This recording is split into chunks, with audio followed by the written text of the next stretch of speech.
Hey guys, what's going on? This is RJ Game News USA here, and today we're gonna go over this Mastercard Steam situation, and it's getting kind of crazy. So if you like this kind of content, like, share, and subscribe if you hadn't already, and leave in the comments below if you had any problem with Mastercard.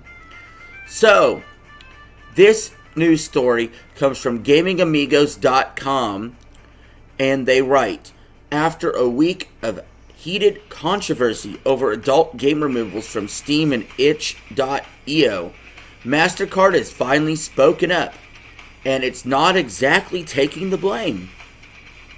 In a statement published on August 1st, the credit card giant instead insisted it hasn't ordered any games to be banned or evaluated titles itself. But Valve's side of the story suggests that the influence may have come through more of a roundabout route, and the fallout is still unfolding.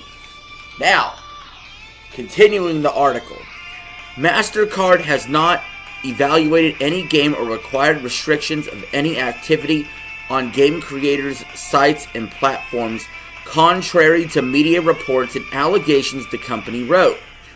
We allow all lawful purchases on our network, but require merchants to have appropriate controls to ensure MasterCard cards cannot be used for unlawful purchases, including illegal adult content. Alright, so, continuing the article, this is MasterCard's first public response since accusations began flying that payment companies were behind the recent purge of not safe for work games, including visual novels and indie erotica, from major platforms. It came shortly after anti-porn group Collective Shout claimed a victory in its campaign pressuring Visa and MasterCard to stop what they called the monetization of violent pornography. Now, I do have to blame MasterCard for that one. Sorry, for the bad edit. I don't know. I got a phone call. Anyway, continuing this article here. Well, first, let me say this. If you have a credit card or a debit card, you're over 18, who cares if you're buying not safe for work content? Let's start there.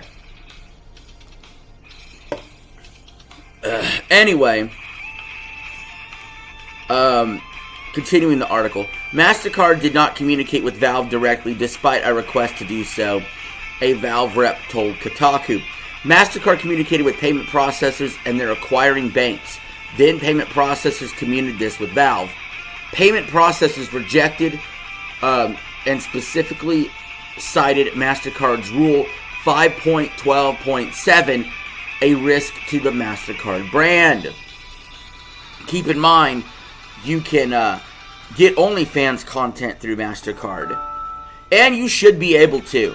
MasterCard should not be the arbiter of what the fuck you pay for, unless it's something truly illegal.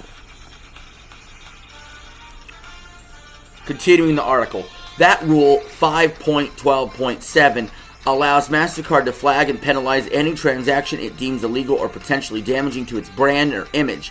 It explicitly mentions banning the sale of materials considered patently offensive and lacking serious artistic value, including content involving non-consensual sexual behavior, sexual exploitation of a cupcake, non-consensual mutilation of a person or body part, and bestiality, or any material the company deems unacceptable. The only one I really agree with there is absolutely no sexual exploitation of a cupcake. Absolutely not. Everything else is, it's consenting adults. Continuing the article. So while MasterCard claims it's just following standard procedures and not only targeting illegal adult content, the way performs, interpret, and act on those rules tells a different story. According to Valve, even though they outline their 2018 content policy that avoids illegal material, Their approach wasn't enough to satisfy payment processors who feared breaching Mastercard standards. The development mirrors what happened just days ago with itch.io, where dozens of adult games were delisted out of caution. After backlash, the storefront began restoring some of the free, not safe for work content, but paid titles remained in limbo as the platform continues talks with payment processors. And I'll tell you this, if you got to buy a game online, you have to use a payment processor, right? Like Steam and stuff. So, like, it's really fucking annoying when the payment processor gets in the way of the game you're trying to purchase.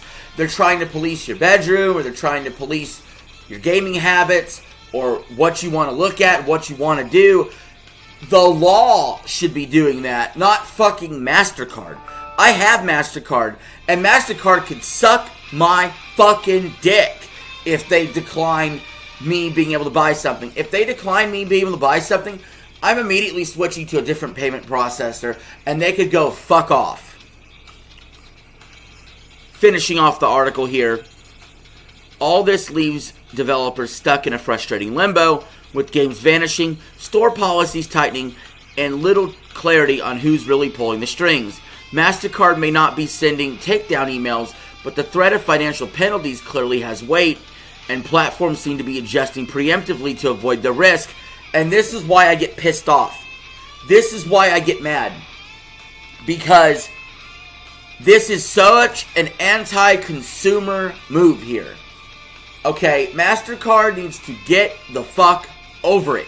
Get the fuck out. Just process the fucking payment. Okay? You are a debit card or a credit card. Do your fucking job and let us buy the content we want to buy. So, with that being said, that is the end of this video. And thank you all for watching. I very much appreciate it. It's good to be back on the saddle doing some gaming news stories. Anyway, see y'all later.